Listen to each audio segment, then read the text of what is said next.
Hello everyone. So today we are going to start magnetic properties of solids. तो magnetic properties of solids के अंदर आज हम पढ़ने वाले हैं एक ऐसा टॉपिक जिसके अंदर से बहुत सारे क्वेश्चन बनते हैं कॉम्पिटिटिव एग्जाम्स के पॉइंट ऑफ व्यू से। तो जब हम मैग्नेटिक प्रॉपर्टी डिस्कस करेंगे तो मैग्नेटिक प्रॉपर्टी सॉलिड की हम डिस्कस करेंगे। सॉलिड को आपको सभी को पता है हर मैटर के अंदर इलेक्ट्रॉन्स प्रेजेंट होते हैं, एटम्स प्रेजेंट होते हैं और एटम्स के अंदर इलेक्ट्रॉन प्रेजेंट होते हैं। तो अगर कोई सॉलिड मैग्नेटिक प्रॉपर्टी शो करेगा तो किसके कारण करेगा? जाहिर सी बात है, अगर उसका सब एटॉमिक पार्टिकल इलेक्ट्रॉन है तो वो मैग्नेटिक प्रॉपर्टी शो करेगा किसके कारण? इलेक्ट्रॉन के कारण।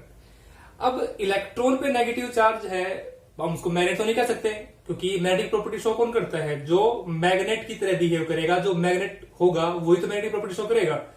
बट आपको ये चीज वो भी पता है कि अगर कोई चार्ज स्पीसीज, फिजिक्स में आपने पढ़ा होगा, अगर कोई चार्ज स्पीसीज मूवमेंट शो करती है या मूवमेंट करती है, चाहे मूवमेंट कैसी भी हो, अगर मूवमेंट शो करती है तो वो एक मैग्नेट की तरह बिहेव करती है। ठीक है। और आपको ये बात भी पता है कि इलेक्ट्रॉन भी क्या करता है? इलेक्ट्रॉन भी क्या करता है? मूवमेंट करता है। अगर ये मूवमेंट करता है तो क्या ये एक छोटे से मैग्नेट की तरह बिहेव कर सकता है? बिल्कुल कर सकता है। बट उससे पहले आपको ये पता होना चाहिए कि ये मूव कैसे करता है, इलेक्ट्रॉन की मूवमेंट कौन कौन सी होती है। तो इलेक्ट्रॉन की जो मूवमेंट होती है वो दो तरीके की होती है। किस किस तरीके से ये मूव करता है सभी को पता है, हमने 9th क्लास में पढ़ा है कि जो इलेक्ट्रॉन की मूवमेंट है सबसे पहले कौन सी है कि it revolve around the nucleus. तो इसकी मूवमेंट क्या है? Movement around nucleus.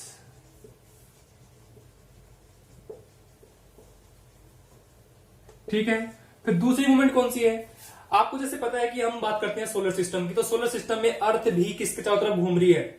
ये भी घूम रही है सन के चारों तरफ। बट आपको इस साथ एक और भी चीज तो पता है कि अर्थ अपनी एक्सिस के अलोंग भी घूमती है। पता होगा सभी को, पढ़ रखा है सभी ने सोलर सिस्टम। तो यहां पर इलेक्ट्रॉन के साथ भी सेम ही सिचुएशन है। इलेक्ट्रॉन घूम रहा है किसके चारों तरफ? Nucleus. Suppose my fist is a nucleus, तो न्यूक्लियस के चारों तरफ क्या घूम रहा है? इलेक्ट्रॉन घूम रहा है। बट ध्यान में यह भी रखना है कि जब ये इलेक्ट्रॉन इसके चारों तरफ घूम रहा है तो ये अपनी एक्सिस के अलोंग भी घूम रहा है। मतलब घूमते घूमते ही ये किसके चारों तरफ घूम रहा है? न्यूक्लियस के चारों तरफ घूम रहा है। तो it means the second kind की जो मोशन है तो वो क्या है? Movement along it's on axis, मतलब अपनी एक्सिस के अलोंग भी ये घूम रहा है। अब मूवमेंट की बजाय अगर आप स्पिन वर्ड लिखो तो बेटर रहेगा, मतलब वो स्पिन करता है। मूवमेंट में की बजाय आप स्पिन वर्ड लिखें तो बेटर रहेगा। तो ये मैं लिख भी दूं यहां, spin along it's on axis कर देते हैं। स्पिन करता है अपनी एक्सिस के अलोंग। अब जब ये स्पिन करेगा तो चार्ज स्पीसीज जब घूमती है, घूमती रहेगी, घूमती, तो एक टीनी मैग्नेट, मतलब एक छोटे से मैग्नेट की तरह बिहेव करेगी।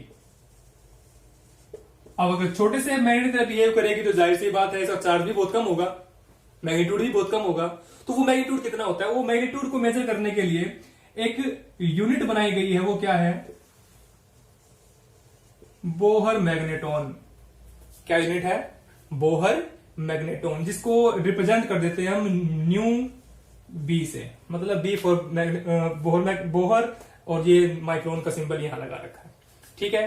तो छोटा मैग्नेट है, चार्ज कम जनरेट करेगा, तो स्मॉलेस्ट जो यूनिट है, या मतलब जो बोहर मैग्नेटॉन यूनिट है, ये छोटे से चार्ज को जनरेट करने के लिए यूनिट बना रखी है। और ये किसके इक्वल होती है? जो बोहर मैग्नेटॉन है वो आपकी किसके इक्वल होती है? किसकी वैल्यू क्या होती है? दैट इज 9.27 इंटू 10 की पावर -24। क्या वैल्यू बनती है?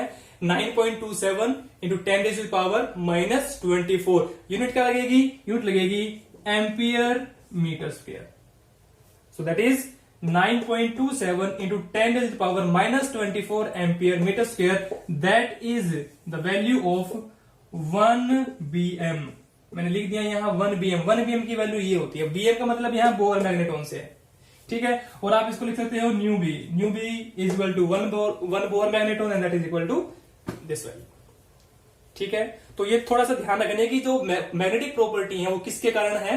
वो इलेक्ट्रॉन के कारण है। इलेक्ट्रॉन का साइज छोटा है तो उसके ऊपर वो चार्ज जनरेट कर सकता है, वो आपकी मैग्नेटिक प्रॉपर्टी शो कर सकता है। वो मैग्नेटिक प्रॉपर्टी शो करेगा दो तरह की मूवमेंट के कारण, एक मूवमेंट अराउंड द न्यूक्लियस और दूसरे spin along it's on axis. ठीक है। छोटी मैग्नेट है तो चार्ज कम जनरेट करेगी, उसके लिए छोटी यूनिट हमारे पास कौन सी है, बोर मैग्नेटोन की, और एक बोर मैग्नेट की वैल्यू कितनी होती है 9.27 इंटू 10 की power -24 ampere metre square.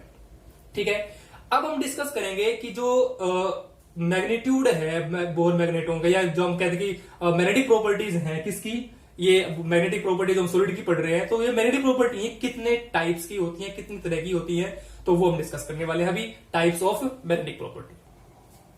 So after the introduction, we will discuss now types of magnetic property. So the magnetic properties are of 5 types here. मैंने यहाँ 5 तरह की प्रॉपर्टी मैं लिखूंगा अभी यहाँ 5 तरह की प्रॉपर्टी कौन कौन सी हैं। सबसे पहले उनके नाम लिखेंगे। सबसे पहला नाम क्या है, पैरामैग्नेटिक। दूसरा क्या है, डायामैग्नेटिक।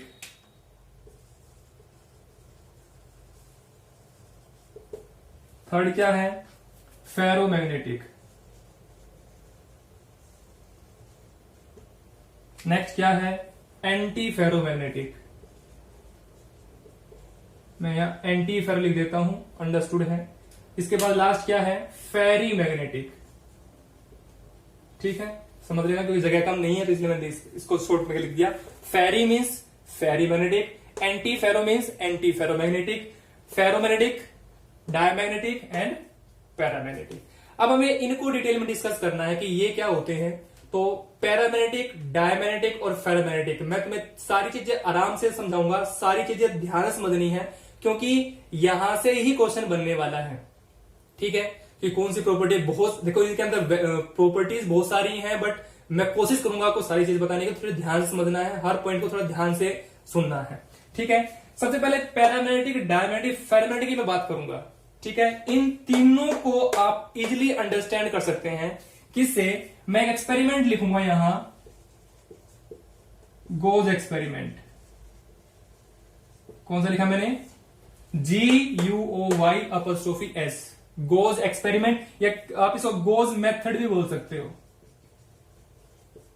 गोज एक साइंटिस्ट का नाम है जिन्होंने एक्सपेरिमेंट किया था या जिन्होंने ये मेथड दिया था। इस मेथड से आपके फर्स्ट, सेकंड और थर्ड ये तीनों पता लग जाते हैं कि कौन सा फेरोमैग्नेटिक है, कौन सा डायमैग्नेटिक है, कौन सा पैरामैग्नेटिक है। ठीक है, कैसे, इसको समझाने के लिए सभी को एक फिगर ध्यान से देखना है। यहां मैं ये जगह खाली कर लेता हूं। फिगर में एक स्टैंड है, तराजू सुना होगा सभी ने, तराजू जो होती है, एक स्टैंड है, उस स्टैंड पे तराजू को रखा गया है। ठीक है, one side we are having weight, एक तरफ मेरे पास क्या है, वेट है।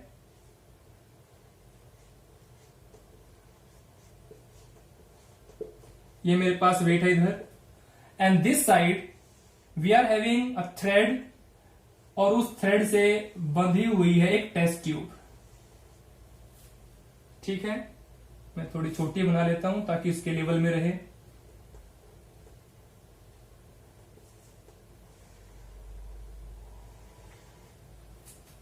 और यहां पे लगा होता है मैग्नेटिक फील्ड। ध्यान देना, मैग्नेटिक फील्ड, इलेक्ट्रिक फील्ड नहीं, मैग्नेटिक फील्ड। ठीक है, और इस टेस्ट ट्यूब के अंदर होता है वो सब्सटेंस, वो कंपाउंड जिसका हमें पता करना है कि ये पैरामैग्नेटिक है, डायमैग्नेटिक है या फेरोमैग्नेटिक है। ठीक है, क्या होता है, ये एक तराजू है, वेट इधर रखा है, टेस्ट ट्यूब इधर रखी है, दोनों को मैंने न्यूट्रल कर रखा है, कोई ऊपर नीचे नहीं है, इक्वल सिचुएशन में वो है, मतलब जितना टेस्ट ट्यूब के अंदर वेट है उतना ही मैंने वेट उधर रखा है दूसरे पेन के अंदर। ठीक है, अब क्या किया मैंने आहिस्ता आहिस्ता, ये मैग्नेटिक फील्ड यहां रखा हुआ था, ये मैग्नेटिक फील्ड यहां था,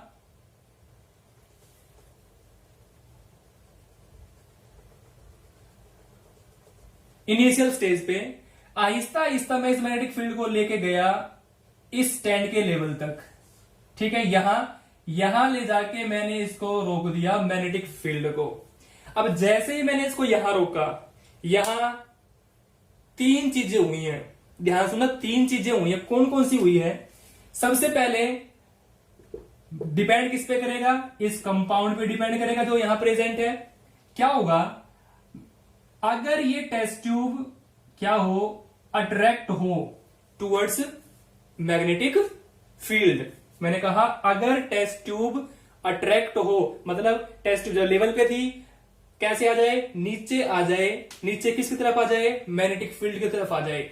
अगर ये नीचे की तरफ आती है, बट नीचे की तरफ भी दो तरीके से आ सकती है, या तो एकदम से चली जाए या स्लोली स्लोली चली जाए। अगर ये क्या हो जाए, weekly attract towards magnetic field, ध्यान देना मैंने क्या लिखा, मैंने लिखा weekly attract towards magnetic field. अगर मैग्नेटिक फील्ड की तरफ हल्के से आराम से क्या हो जाए, अट्रैक्ट हो जाए, समझ लेना ये क्या है, पैरामैग्नेटिक।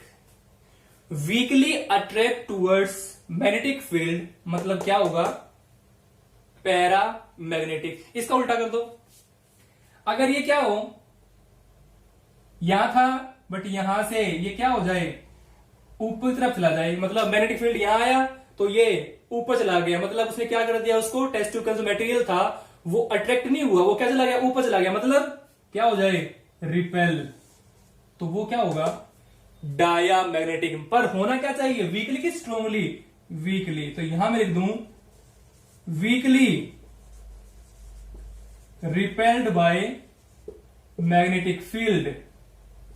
अगर क्या हो, weekly repelled by magnetic field हो, क्या ये कंटेंट, या मैं ये कह दूं कि test tube weakly repelled by magnetic field, तो वो क्या होगा, डायामैग्नेटिक। ध्यान देना, गोज मेथड से बड़े आसानी से पता लग जाएगा कि कौन सा पैरा है, कौन सा डायमैग्नेटिक है, कौन सा फेरोमैग्नेटिक है।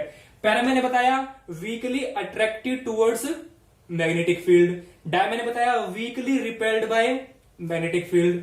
तीसरा क्या है, फेरोमैग्नेटिक। यहां पर भी अगर, यहां तो मैंने बताया वीकली अट्रैक्ट, बट अगर ये क्या हो जाए, स्ट्रांगली अट्रैक्ट, अगर ये क्या हो जाए, मैं यहां लिख देता हूं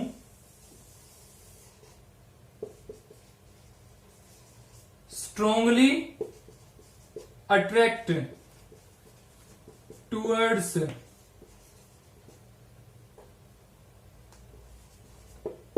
मैग्नेटिक फील्ड, मतलब मैग्नेटिक फील्ड की तरफ एकदम से फास्ट अट्रैक्शन शो करे। अगर फास्ट अट्रैक्शन है तो मतलब स्ट्रॉन्ग अट्रैक्शन है, और अगर स्ट्रॉन्गली अट्रैक्ट किया जा रहा है तो वो क्या होगा, फेरो मैग्नेटिक होगा। तो इट मींस कि सिंपल गोज मेथड से हमें यह पता लग जाता है कि ये पैरा है, डाई है या फेरोमैग्नेटिक है। अब बात यही खत्म नहीं होती कि भाई चलो ठीक है पता लग गया पैरामैग्नेटिक है, डायमैग्नेटिक है, ये हो गया हमारा। अगर मैं 100% में से बात करूं तो ये मेरा 90% या 80% वेरिफिकेशन हो गया कि हाँ ये पैरामैग्नेटिक सब्सटेंस है। बट उसके अलावा और भी प्रॉपर्टी है जो हमें स्टडी करनी पड़ती है, जो हमें देखनी पड़ती है कि भाई एक्चुअल में ये पैरामैग्नेटिक है भी या नहीं। तो सबसे पहले गोज मेथड को समझना है। ये कौन सा मेथड है, GUOY' goes method. So Gauss method give us an indication that the substance may be paramagnetic, but क्या होना चाहिए, weakly attract है तो paramagnetic, weakly repelled है तो diamagnetic, और अगर strongly attract है तो वो क्या होगा, ferromagnetic होगा। बट इसके अलावा कुछ और प्रॉपर्टीज भी हैं, वो ध्यान रखनी है, अभी वो मैं बताऊंगा। साथ साथ वो प्रॉपर्टी भी नोट करते चलेंगे, नोट्स बनाने में दिक्कत नहीं आएगी। ठीक है, यहां मैंने क्या लिखा, यहां मैं लिख देता हूं वीकली अट्रैक्ट, यहां मैं क्या लिख दूं, वीकली रिपेल, यहां क्या लिख दूं, स्ट्रोंगली अट्रैक्ट। ठीक है, बट इसके अलावा भी कुछ प्रॉपर्टी होती है, कुछ पॉइंट होते हैं। वो पॉइंट क्या है, ध्यान सुनना। ये तो मैंने बता दिया कि भाई वीकली अट्रैक्ट, स्ट्रोंगली अट्रैक्ट होता है, बट अगर कोई चीज अट्रैक्ट हुई है, जैसे मैं बात मान के चलूं कि मेरे पास मैग्नेट है और मैग्नेट की तरफ आयरन अट्रैक्ट हुआ है, तो क्या आपने ये नहीं पढ़ रखा आई थिंक लोअर क्लासेस के अंदर कि अगर मैं आयरन को मैग्नेटिक फील्ड के साथ थोड़ी देर रखूं, उसके ऊपर उसको रब करूं, तो मैग्नेट के आयरन के अंदर क्या आ जाता है, मैग्नेटिक इफेक्ट क्या आ जाता है, बिल्कुल आ जाता है। अगर मैग्नेटिक इफेक्ट उसके अंदर आएगा तो मैं क्या कह दूं कि वो सब्सटेंस क्या हो गया, मैग्नेटाइज हो गया।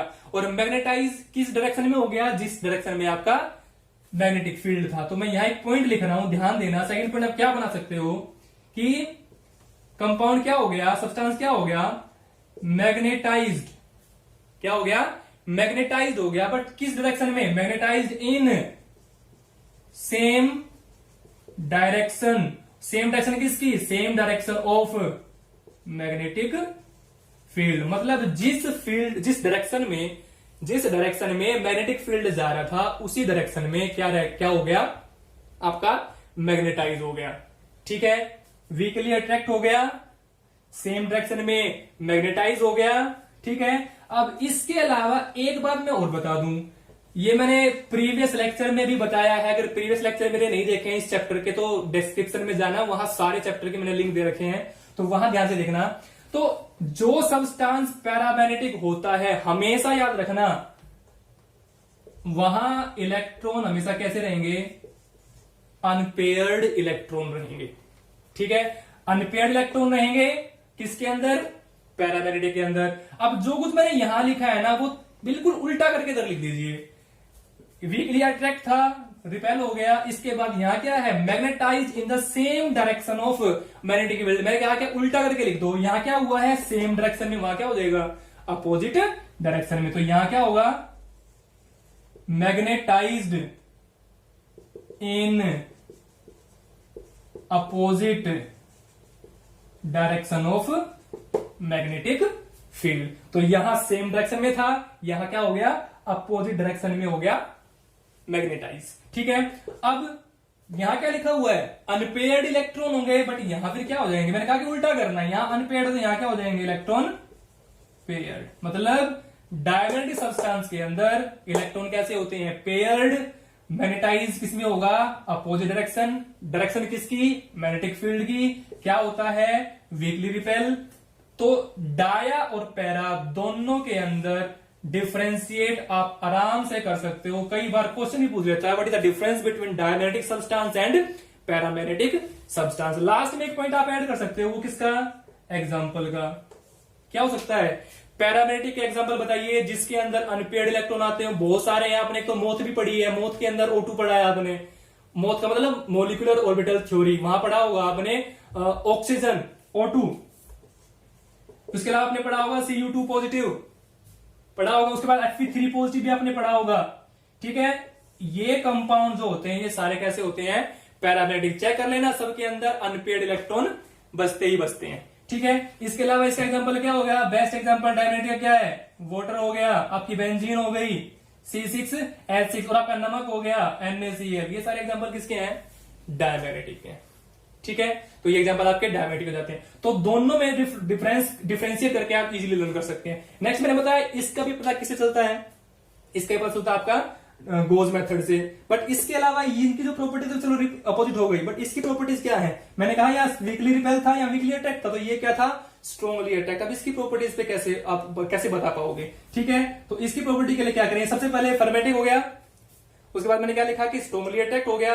अब यहां क्या था, magnetize same direction, magnetize opposite direction. यहां पे कोई अपोजिट कोई सेम नहीं, क्या लिख दो, परमानेंटली मैग्नेटाइज। क्या लिख दीजिए, परमानेंटली मैग्नेटाइज। मतलब वो अपोजिट और सेम डायरेक्शन शो नहीं करे, वो क्या होगा, परमानेंटली बन जाएगा। मतलब अगर एक बार वो मैग्नेट बन गया तो वो फिर मैग्नेट ही बना रहेगा। बात समझ आ गई। इसके अलावा एक चीज और बताऊंगा मैं यहां कि जो मैग्नेट बन गई, बट इनकी ग्रुपिंग होती है। ग्रुपिंग मतलब जो मैग्नेटिक फील्ड होता है या जो इलेक्ट्रॉन्स उसके अंदर होते हैं, जो मैग्नेटिक मूवमेंट उसके अंदर होता है, उनको एक घर में हम रखते हैं। किसमें रखते हैं, एक घर में, एक पर्टिकुलर एरिया में। आपकी एनसीईआरटी बुक में ये एरिया बना रखे होंगे कि एक स्पेस जहां पे इनको रखा जाता है, जहां पे ये जो छोटे छोटे इलेक्ट्रॉन्स है, जो मैग्नेट बने हुए हैं, जो टीनी मैग्नेट बने हुए हैं, इनको रखा जाता है। इसको एक नाम दिया गया है। क्या नाम दिया गया है, डोमेन। तो जो ये जगह बनी है इसको नाम दिया गया है डोमेन। और ये डोमेन ग्रुप मतलब ग्रुप डोमेन होता है, तो डोमेन बनता है। डोमेन बनने के बाद जैसे ही हम मैग्नेटिक फील्ड में लेके गए तो सबकी डायरेक्शन क्या हो जाती है, सेम डायरेक्शन में। एक चीज बता दूं, यहां फेरोमैग्नेटिक सब्सटेंस के अंदर क्या होता है कि जो ये आपके डोमेन होते हैं ये रैंडमली कैसे ही पड़े रहते हैं। मतलब ये इस डायरेक्शन में हो सकता है, ये इसमें हो सकता है। रैंडमली अगर पड़े हैं तो डायरेक्शन अपोजिट भी हो सकती है, डायरेक्शन सेम भी रह सकती है। वैसे आपकी बुक में भी लिखा मिलेगा कि जो डायरेक्शन अपोजिट होती है मैग्नेटिक मोमेंट कैंसिल आउट हो जाता है, जीरो हो जाता है। बट जैसे ही मैंने क्या अप्लाई कर दिया, मैंने दे दिया क्या, मैग्नेटिक फील्ड। जैसे ही मैंने मैग्नेटिक फील्ड अप्लाई किया, मैग्नेटिक फील्ड अप्लाई करते ही जितने भी जो ये डायरेक्शंस अपोजिट रैंडम थी, ये सारी डायरेक्शन क्या होती हैं, सेम, मतलब सेम डायरेक्शन में ग्रुपिंग कर लेते हैं, ग्रुप बन जाता है कि सेम डायरेक्शन में चलते हैं। ठीक है, तो इसीलिए फेरोमैग्नेटिक में बनाऊंगा भी स्ट्रक्चर। फेरोमैग्नेटिक सब्सटेंस के अंदर मैं बना भी दूं, अभी बना देता हूं। तो यहां डोमेन्स के अंदर जो भी चीजें होंगी, या डोमेन्स के अंदर जो टीवी मैग्नेट के जो अरेंजमेंट होगा वो क्या होगा, वो सेम डायरेक्शन में होगा। ठीक है, क्या रहेगा, सेम डायरेक्शन के अंदर। ठीक है, तो domains arranged here and the direction of the domains is in the same direction. ठीक है, तो डोमेन की डायरेक्शन होगी, मैं लिख देता हूं यहां, डोमेन डायरेक्शन इज सेम। ठीक है, अब यहां भी लास्ट में मैंने क्या लिखा था, एग्जाम्पल, यहां भी क्या लिख देता हूं, एग्जाम्पल। एग्जाम्पल क्या होंगे यहां, जो आपका फेरोमैग्नेटिक सब्सटेंस है, इसका जो बेस्ट एग्जाम्पल है आपके जो प्योर स्टेट में आयरन है, जो प्योर स्टेट में ट्रांजिशन मेटल्स हैं, लाइक Fe हो गया, Cu हो गया, निकिल हो गया, Gd गैडोलिनियम हो गया। ठीक है, इसके अलावा CrO3 क्रोमियम ऑक्साइड हो गया। तो ये सारे एग्जाम्पल किसके हैं, आपके फेरोमैग्नेटिक सब्सटेंस के। बात समझ आ गई। अब फेरो का उल्टा क्या करना है, एंटी फेरो। अब एंटी फेरो को क्या करेंगे, हालांकि एग्जैक्टली उल्टा नहीं है, बट कुछ प्रॉपर्टी फेरो की तरह शो करता है, बट एक चीज, एक चेंज जो आता है वो क्या होता है, यहां लिख सकते हैं आप कि जो एंटी फेरो होता है वो शो करता है फेरोमैग्नेटिज्म।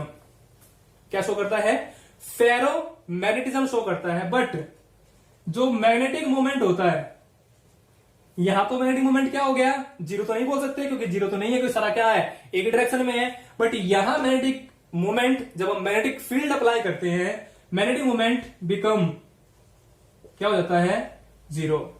तो यहां मैग्नेटिक मोमेंट क्या बन जाता है, जीरो। क्यों बन जाता है, जीरो कब बन सकता है, क्या ये जीरो हो सकता है, नहीं। जीरो कब बन जाता है, क्योंकि यहां पे क्या होता है, जो डोमेन की डायरेक्शन हो जाती है वो क्या हो जाती है, अपोजिट। क्या हो जाती है, अपोजिट। कैसे, अगर ये अपवर्ड डायरेक्शन में है तो ये क्या हो जाएगा, डाउनवर्ड। ये अगर ये अपवर्ड है तो ये क्या हो जाएगा, डाउनवर्ड। इसने इसको कैंसिल कर दिया, इसने इसको कैंसिल कर दिया, इसीलिए जो मैग्नेटिक मोमेंट है वो क्या हो गया, जीरो। बात समझ आ गई होगी। तो मैग्नेटिक मोमेंट, या ये कह सकते हैं कि जो मैग्नेटिक मोमेंट हो गया, जीरो हो गया, किसके अंदर, एंटी फेरो के अंदर। वो कब हो गया, जब हमने क्या अप्लाई किया, मैग्नेटिक फील्ड। वो चीज ध्यान रखने की मैग्नेटिक फील्ड अप्लाई करते रहेंगे तो वो जो प्रॉपर्टी है उसकी चेंज होती रहेगी। बात समझ आ गई। एक खास बात मैं बताऊं इसके बारे में, तो मैं लिख देता हूं यहां, डोमेन्स जो हैं,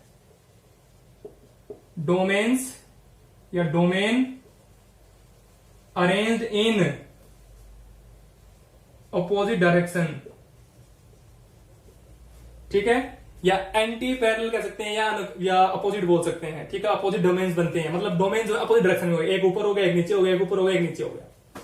ठीक है, एक क्वेश्चन मुझे बताना है, हालांकि बोर्ड एग्जाम में नहीं पूछा जाता, बट फिर भी याद रखना, क्या एंटी फेरो, ध्यान सुनना क्वेश्चन क्या है, क्या एंटी फेरो, या ये कह सकते हैं जो फेरोमैग्नेटिक सब्सटेंस है, क्या ये एंटी फेरो जो मैग्नेटिक सब्सटेंस है, क्या ये पैरामैग्नेटिक बन सकता है, मतलब क्या एंटी फेरो पैरा बन सकता है, एंटी फेरोमैग्नेटिक क्या पैरामैग्नेटिक प्रॉपर्टी शो कर सकता है, या ये इसमें कन्वर्ट हो सकता है, हो सकता है। ध्यान देना, यस इट कैन, ये हो सकता है। मैंने क्या कहा, मैंने कहा एंटी फेरो क्या पैरामैग्नेटिक में कन्वर्ट हो सकता है, बन सकता है, बन सकता है। बट ध्यान रखना, yes it can, but at a particular temperature. बन सकता है बट एक पर्टिकुलर टेम्परेचर पे बन सकता है, और वो पर्टिकुलर टेम्परेचर क्या कहलाता है, वो पर्टिकुलर टेम्परेचर कहलाता है नील्स टेम्परेचर। ध्यान देना, विजिबल अगर नहीं है तो मैं वर्ड बोल रहा हूं, नील्स, NEEL', नील्स टेम्परेचर।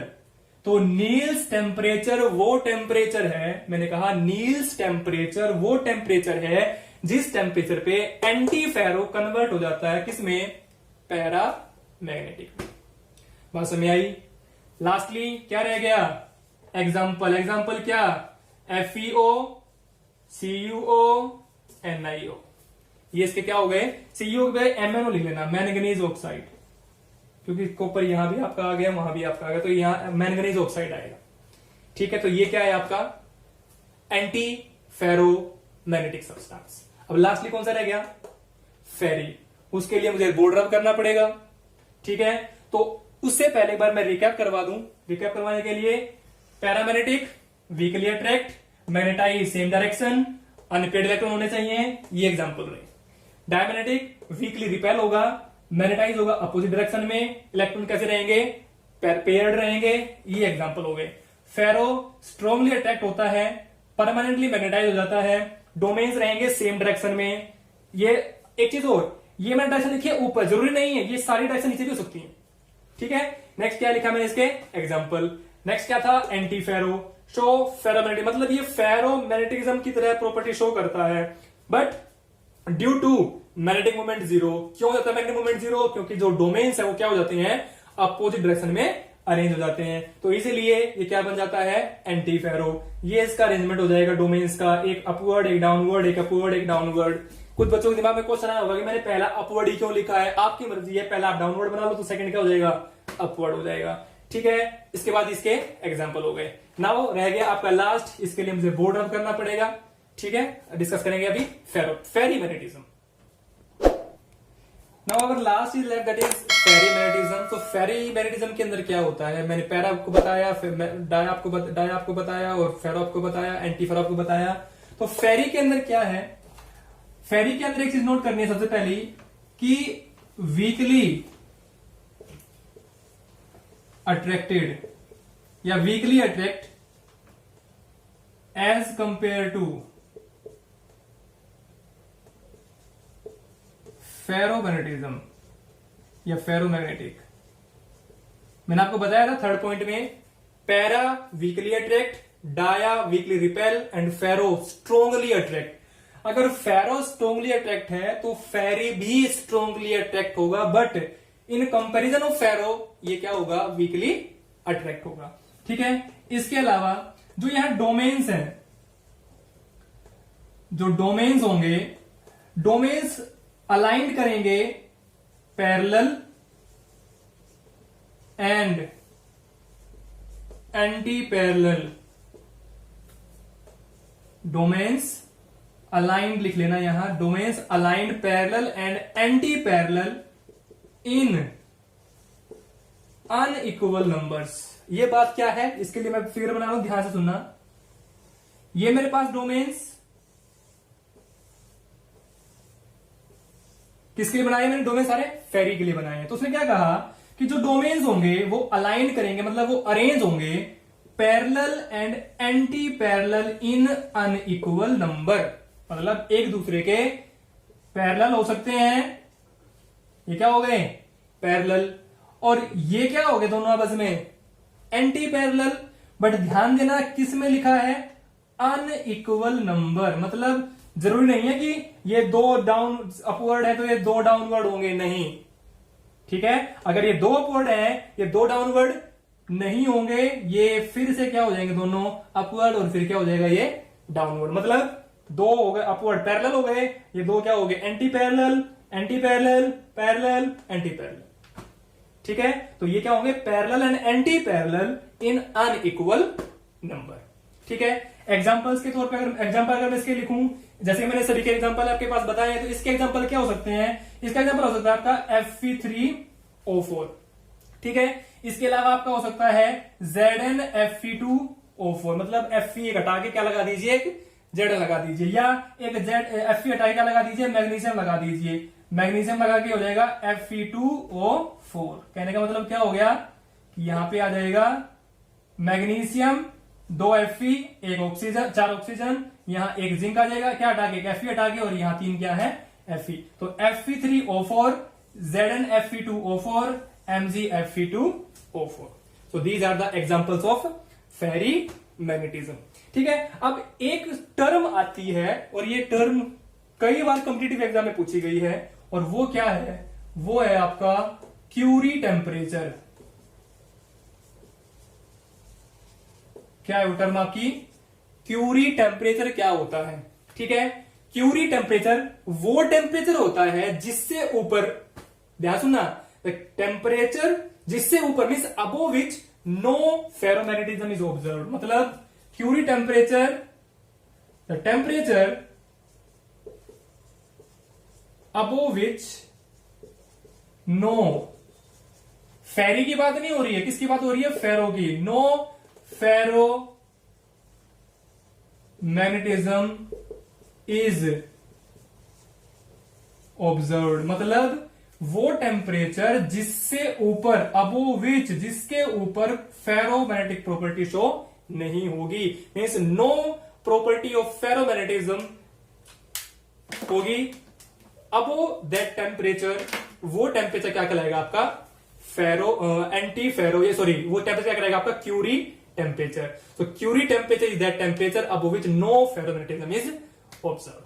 ठीक है, so that is all about this topic magnetic properties. Now your chapter, first chapter is over, solid state. ये लास्ट लेक्चर था। ठीक है, जितने भी अगर आप ये लेक्चर देख रहे हैं तो इस पूरे चैप्टर के जो लेक्चर होंगे वो इसके डिस्क्रिप्शन में आपको मिल जाएंगे। सारे लेक्चर सीक्वेंस में है, लेक्चर 1 से लेकर लास्ट तक। ठीक है, तो ये आपका खत्म हो गया आज सॉलिड स्टेट चैप्टर। इसके बाद हम कुछ क्वेश्चंस डिस्कस करेंगे जो बोर्ड एग्जाम में पूछे गए हैं इस चैप्टर से रिलेटेड।